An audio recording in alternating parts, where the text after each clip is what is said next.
Well, hey there, Facebook friends and family. I remember growing up, we used to play this game called Follow the Leader. We would play this game and whatever he may not be playing Follow the Leader, but he looks to the older sibling and to his to some of the older children, and whatever they do, he wants to be able to mimic. My question on you today: who is the leader that you are following? A leader has one responsibility, that is to take someone in a direction that they can accomplish more than they would have ever accomplished without the leader's leadership. And so when I thought about those things, it made me think about the passage in Luke, Luke chapter 11. It says simply this: one day Jesus was praying in a certain place. When he finished, one of his disciples said to him, Lord, teach us to pray, just as John taught his disciples. I notice here that the leader here of the bunch is this man by the name of Jesus.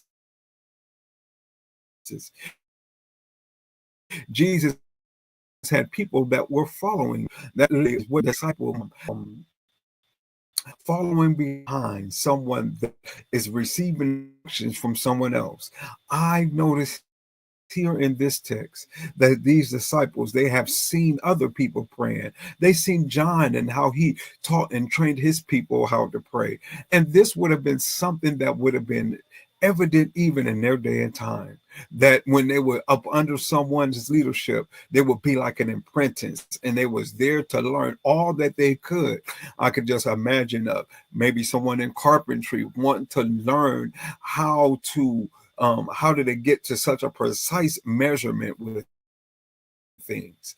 And I can imagine that maybe someone that was an apprentice of a doctor, wondering how was they so being able to rightly diagnose someone's illness. All of these different things. I notice here in this text that Jesus was a man of prayer.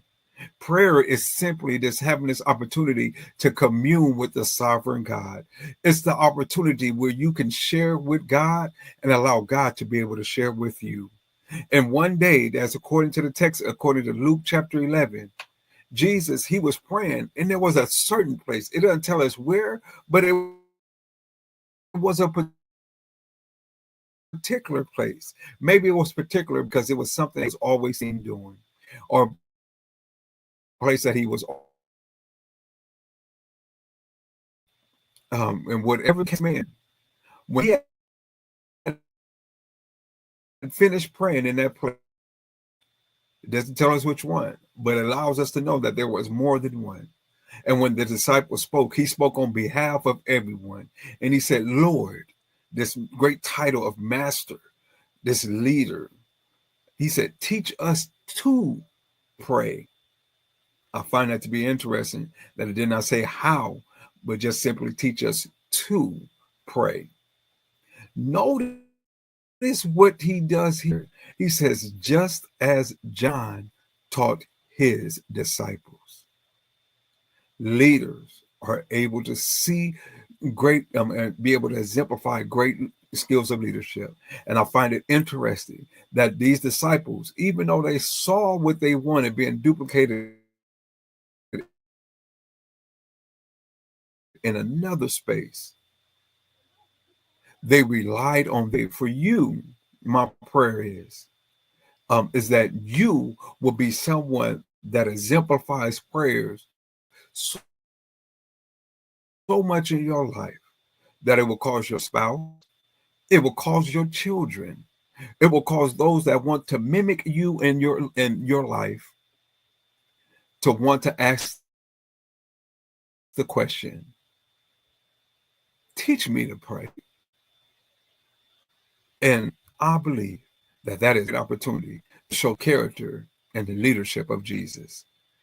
Is when someone asks us to be able to do something that they wouldn't be doing if we weren't around. That's a mark of a leadership, or a leadership nugget. And so here, as we begin this journey, I look forward to teaching on prayer. May God bless you and may God keep you. That is my prayer.